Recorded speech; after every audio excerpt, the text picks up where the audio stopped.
20 metre की ऊंचाई से एक गेंद को गिराया जाता है। 20 मीटर की ऊंचाई से, ये जो ऊंचाई दी गई है वो कितनी दी गई है? 20 मीटर। इस ऊंचाई से किसी गेंद को गिराया जाता है। तो जब गेंद को छोड़ेंगे तो ऐसे नहीं, हमने फेंका है, गिराया गया है, मतलब कि यहां पर गेंद कैसी थी? विरामावस्था में थी, है ना। यानी कि गेंद का जो प्रारंभिक वेग था u, उसकी वैल्यू कितनी थी? 0 थी। अब 20 मीटर उसके द्वारा चली गई दूरी, तो चली गई दूरी s बराबर जो हो जाएगी वो हमारी 20 मीटर हो जाएगी। हम पहले प्रतीक को लिख देते हैं जो इसके सिंबल है, तो सवाल लगाने में आसानी हो जाती है, कौन सा सूत्र लगेगा हमें पता चल जाता है।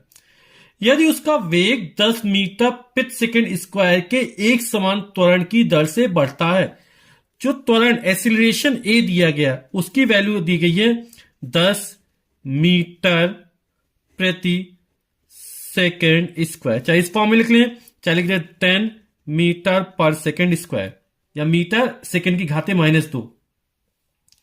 तो ये त्वरण दिया ए, तो यह किस वेग से धरातल से टकराएगी? यानी यहां से गिरी विराम से, और जब टकराएगी उसमें कुछ ना कुछ वेग आ जाएगा, यानी जो फाइनल वेलोसिटी वो हमें ज्ञात करना है। तथा कितने समय पश्चात ये धरातल से टकराएगी, यानी यहां से जब यहां तक आ रही है तो उसको कितना समय लग रहा है यहां तक आने में, वो टी ज्ञात करना है। यानी फाइनल वेलोसिटी, अंतिम वेग, और समय की हमको गणना करनी है। तो गति का समीकरण जिसमें एस हो, यू हो, ए हो, वी हो, तो गति का ऐसा कौन सा समीकरण है? तो गति का हम तीसरा समीकरण यूज कर लेते हैं।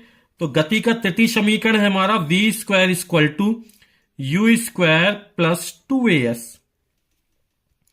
v का मान हमें ज्ञात करना, u का मान 0, 0 का स्क्वायर प्लस 2, a की वैल्यू हमको 10 दी गई है और s की वैल्यू हमको 20 दी गई है। तो ये हो जाएगा 0, 20 दहाम 200, 200 दूनी 400। तो जो v² की वैल्यू निकली वो हमारी निकली 400। दोनों पक्षों का वर्गमूल ले लेंगे तो जो v का मान निकल आएगा वो निकलेगा 20। तो जो हमारी चाल होगी वो 20 मीटर प्रति सेकंड हो जाएगी हमारी। फिर कह रहा है कि समय कितना लगेगा, तो यहां पर u है, s है, a है, अब v भी पता चल गया, t का मान ज्ञात कर लेना है। तो हम क्या करेंगे, गति का पहला समीकरण यूज कर देंगे, और गति का पहला समीकरण हमारा v equal to u plus a t. सबकी वैल्यू रख देते हैं, u की वैल्यू 0, a की वैल्यू हमारी 10 है,